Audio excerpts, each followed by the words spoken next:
A presidential heist. I'm Jason Horton. I'm Rebecca Lieb. And this is Ghost Town.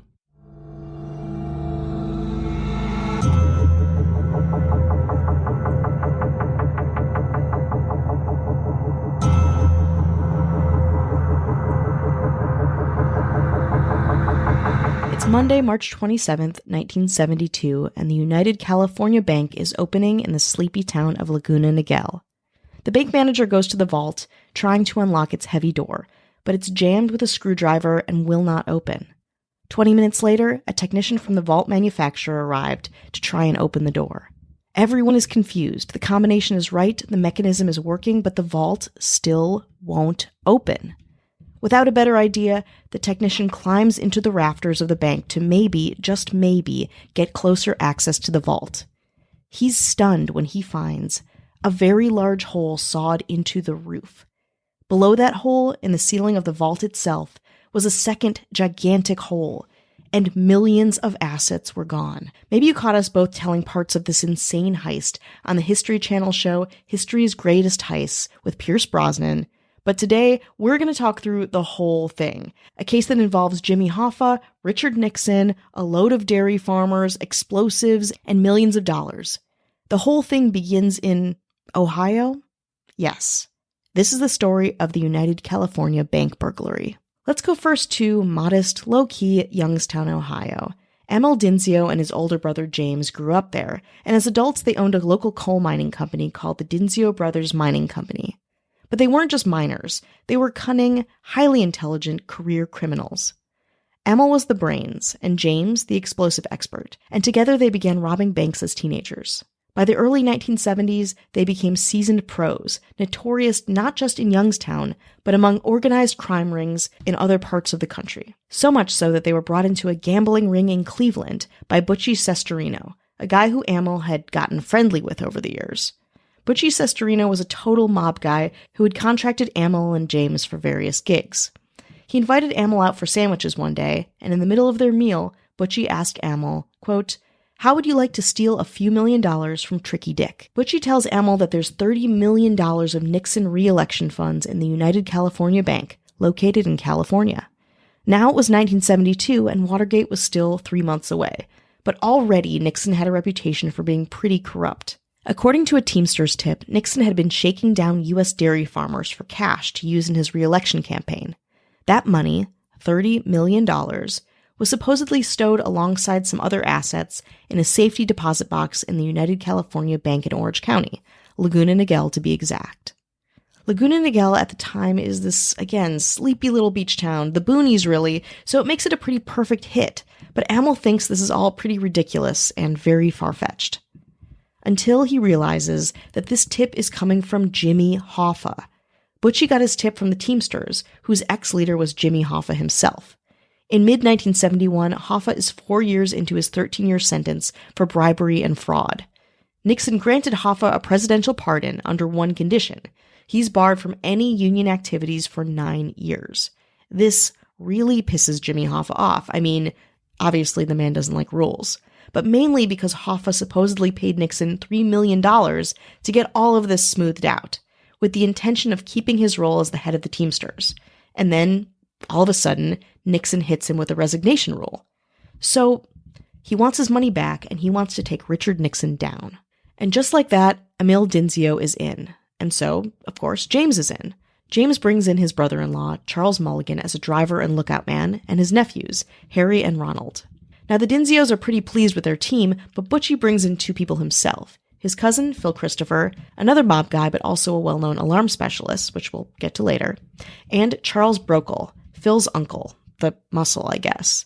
He's kind of an idiot and really just a petty thief, but Butchie wants to make sure he has enough people on, quote, his side, and that the mob eventually gets their cut of the money. So there are kind of 2 factions in this group, the Dinzio faction and the Sestorino faction. The men, Emil Dinzio, James Dinzio, Chuck Mulligan, Phil Christopher, Harry Barber, and Charles Brockle, drive from Youngstown, Ohio to Orange County to Case 6 Monarch Bay Shopping Center in Laguna Niguel, California. Emil and James confirm the bank closes Friday at 5 p.m. and stays closed until 10 a.m. on Monday, so they arrive on Friday and check into a hotel about 30 miles away. Emil and James sneak closer to the bank and watch the cleaning crew arrive. When the cleaners get inside, they begin dusting the teller stations, and, observing this, the brothers spot the vault door. Very good information. According to Dinzio, bank robbers will never try to get into the vault through the door. It's much easier to blast through a wall or ceiling, and also the robbery gets discovered faster. So the two walk up to the bank doors after the cleaning crew leaves looking for an alarm brand or manufacturer. They cannot find any. Then they realize just how low security this bank is, and wonder why Nixon chose the United California Bank in the middle of nowhere to do this. They conclude, after a lot of discussion, that it's just super under the radar. So maybe it's genius. James then decided to pick the door lock to see if they could locate a telephone line junction box, which would let them read the wires of the bank system and see what type of alarm they were using. Just as they're about to go in, a man and his dog jump out of the car and kind of wander around, the man smoking a cigarette and the dog peeing on random bushes around the bank. This makes James and Amel realize that maybe there is a lot of money in this bank, that maybe they're onto something. The brothers think this is a dog patrolman, something they'd heard about but never seen with their own eyes. They keep their distance, and the dog and the man eventually leave. A scary warning, but the two keep going. Hours later, when things seem chill yet again, Amel goes to the back of the bank and discovers what kind of alarm the bank uses: a Diebold. No problem for these seasoned criminals, but it didn't necessarily mean that a whole place was wired with a Diebold alarm bell box. But still, a good sign. At this point, Amel Dinzio was confident he could dismantle the alarm system. The next day, the plan was for Chuck and Amel to watch the bank. If things looked good, Amel would go inside and locate the telephone junction box and dismantle the alarm. The plan goes normally. Amel picks the lock and heads inside, eventually finding a plywood door with a small handle, the telephone junction box. Inside, 2 plastic cups cover 2 brass terminal posts. The bank alarm wires are in these 2 terminal posts. Most bank alarm systems work by sending voltage or pulses over an alarm wire. I want to give you a little explanation of how bank alarm systems kind of work. So most bank alarm systems work by sending voltage or pulses over an alarm wire. These pulses go to an alarm company or directly to the police. The pulses are usually generated in the alarm's main control panel, located inside of the bank's vault. Amel gets out his meter to read the pulses in the wire outside of the vault, but doesn't get any read. No voltage at all. It's weird. This meant the bank probably has a circuit alarm system, not an AC one. This is good news, because circuit alarm systems are even worse at keeping money safe than AC ones. Circuit alarm systems go through the telephone wires, so all you have to do is cut the telephone wire and the alarm system wouldn't work, instead of the pulses, which you have to get into beyond a telephone wire. Amel finally checks out the vault, about 12 feet by 15 feet on the inside, 18-inch thick concrete walls reinforced with steel bars. So the vault itself is essentially a 15-foot by 18-foot solid block of concrete in the middle of the bank. He goes into a crawl space between the ceiling and the vault, grabs 2 sodas from the break room fridge, and leaves. He thinks this is going to be so easy, and so a plan is made. On night 1, Thursday, they'd blow a large hole in the roof over the vault, bring tools in, muffle the sound of the dynamite between the roof and the top of the vault, and then keep all of the tools and supplies there for the next night. Then they'd seal up the roof so nobody could spot the hole. On night 2, that Friday, Amel would take care of the alarm system and James would blast the vault. They'd hit Nixon's boxes first and use the rest of the weekend to get into the other safety deposit boxes. With a plan, the crew went back to Ohio and then flew back to California on March 15th, 1972, using their real names. Not a good part of the plan, but the rest of the plan, all things considered, was pretty good. But sometimes things don't exactly go according to plan. More on that after the break. Priceline presents Go to Your Happy Price. What's up? It's Kaylee Cuoco. When it comes to travel, we all have a happy place. You can see yourself already there. It's beautiful. It might be sunny and sandy for some, neon and urban for others, deserts or rainforests or hiking trails. With Priceline, you can get to your happy place for a happy price with deals you really can't find anywhere else. Like up to 60% off select hotels to Costa Rica or 5-star hotels for 2-star prices in Cabo. Go to Priceline.com and travel to your happy place for a happy price. All right, see ya. I'm off to Miami. No, actually, wow, look at that. No, I'm going to Hawaii now. Ooh, Cancun looks nice. You know what? Belize looks pretty nice this time of year. Or, Palm Springs. Go to your happy place for a happy price. Go to your happy price, Priceline. Hello, everyone. What is up? It's Savannah Breimer here from the true crime podcast, Killer Instinct. If you have a true crime obsession like me, Killer Instinct is the podcast for you. Join me every week as we dive into the wildest, most twisted true crime cases. Anything and everything from unsolved, solved, cold cases, missing persons cases, and serial killer cases. Each case will leave your head spinning. So make sure you pause what you're listening to right now, head over and subscribe. That way you never miss an episode. We post every Wednesday, and I can't wait to see you there.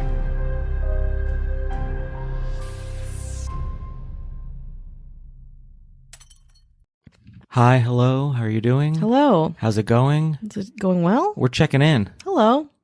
Good? Your top 50 favorite things of the week, the check-in. We want to say hello to anyone who's listening, supporting us, spreading the good word of Ghost Town. Thank you. Thank you. We appreciate it. Thank you so much. And yes, we were on an episode of History's Greatest Heists. We were. For this episode, we'll put a link in the description. Yeah. Click on it, and you could watch our faces. Watch our faces. But from not. I feel like our faces are different now because we shot this a while ago. Yeah. That was like 6 months ago. It was. It was a long time ago. Yeah. It was everyone was very cool though. Yeah, very cool. Very cool. Cool and production. It was it's interesting because I got this episode together way back then just to like quiz myself on like what we were even talking about. Not me. I just said, "What do you want me to say?" Yeah. Well, I mean, I read about it, but I was like, we both did our homework. But it's interesting to kind of go back and revisit this and like what the final product is, and obviously, go in. Phil Christopher is in it. There's a couple of journalists. There's a lot of people that are better informed or even there, which we were not. And they know what to do with their hands. I personally do not know what to do with my hands, so you can see me trying to make sense. It's like, what does a human do with hands? I know. And I'm seated so awkwardly just because for the camera, so like my body's turned one way, my head's turned the other, and it just looks like a head just was placed. It's like a cantaloupe on a refrigerator. Like it's just what's going on. But you can check that out. Put links in the description for that. Yeah, it was a fun time. Even though I don't feel very particularly comfortable. They're like put her in a blazer. Let's see how she does. But we do it again in a second. Yeah. You know? Anyone?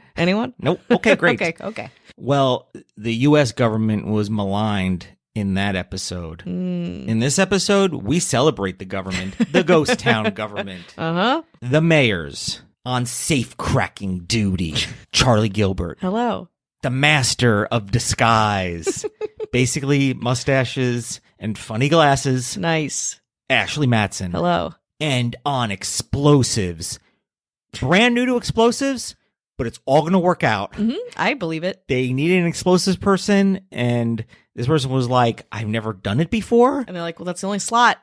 And that's the only thing we have left. Sorry. They're like, what about the computer? Nope, we don't need that. No. It's the 70s. We don't need, what is a computer?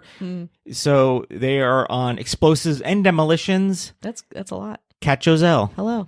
And the governor, the mastermind, the one who puts the team together. Nice. That you don't find out who it is to the very end. Everyone has their plea deals to get to this person. Plea deals. Witsec, Rico case. But is completely immune, untouchable, untraceable, even though her name is Avian Noble. So you want no ads, no chit chat, bonus episodes, just the good stuff. Head on over to patreon.com/ghosttownpod. Now, do you want to go back to sunny Laguna Niguel? Let's go. Because here in Laguna Niguel, California, we have Emil Dinzio, James Dinzio, Chuck Mulligan, Phil Christopher, Harry Barber, Charles Brockle, and it's a band of Youngstown, Ohio criminals that have been not displaced, but flown of their own volition to Orange County, and they are ready to go. And so, night one commences. They bury their tools and hide some dynamite close to the bank that first night, but return the next day, and things are already going wrong. They find their tools are gone. Apparently, someone had turned them over to the police, presumably. So they were already kind of out night one. They had to go scramble to find more tools. Chuck was kind of the man to source the materials, and he knew to be careful to source in different places because a lot of people get caught buying incriminating items together. So he's going around buying all new tools for the team. Meanwhile, Amel has a brilliant trick for disabling the exterior alarm bell: fast expanding liquid styrofoam. It's a product that was invented for fixing surfboards, but it hardens immediately, freezing the bells and expanding inside so they cannot ring at all. I think you know what kind of thing I'm talking about. It's very light, styrofoamy. It kind of makes total sense when you think about it. So now they're ready with their brand new supplies, and everyone takes their position. We've got Chuck, the lookout man on the hill. Harry, he stays at the condo listening to scanners, on standby with a getaway car. Amel, James, Phil, and Brockle, they are walking across a golf course to the bank. They climb onto the roof, and they saw a 36-diameter hole in the plywood over the vault. James and Amel hand-roll a nitroglycerin-soaked sawdust putty around a blasting cap and a wire. Then they put these tubes in holes drilled into concrete and cover them with sandbags, and cover the whole thing with a tarp. This plan, again, is incredibly intelligent, because this directs the force of the blast downward, so most of the debris and noise gets into the vault instead of out. Less noise, less garbage, and nobody noticing a thing. It's so brilliant that the lookout, Chuck, who is outside, doesn't even realize the explosion happened when it does. And I'm sure to Amel and James this felt amazing. They get inside, there are 500 safety deposit boxes ripe for the taking. Amel goes outside to reconnect the phone wires and make sure nothing's accidentally tripped, and then he goes back into the vault. The four men work in pairs. While one man swings the sledgehammer, another is holding a hammer specifically used for knocking rivets out of metal beams. The pointed ends of the hammer have been whittled down to smaller points so they can fit into the keyholes of the lock boxes. A good whack and they can punch the whole lock barrel back into the box. So they start smashing open boxes and find $1,000 bills.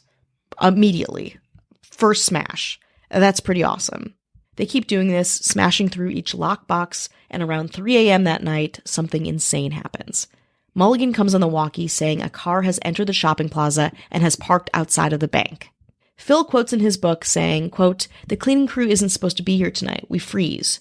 Over the walkie, Mulligan says, "It's a man and he's just sitting there. We don't move." Mulligan sounds nervous now. He's getting out of the car and walking towards the bank door. He's opening the bank door. The man then goes inside, and then Phil in his book says, "We all hold our breath listening for the man to come into the bank lobby. We can faintly hear him moving around but can't tell what he's doing. But then suddenly Charlie starts coughing. Phil and Amel are like, 'Shut up.' The crew waits, as silent as they can, for what seems like forever. After 30 minutes, the man leaves and Mulligan gives them all clear on the walkie. The mystery man has left the building, none the wiser. And the guys scramble, get their shit, and go. They've done it. It's amazing. Now it's Monday morning. Authorities find the vault busted open with a screwdriver jammed into the lock's gears.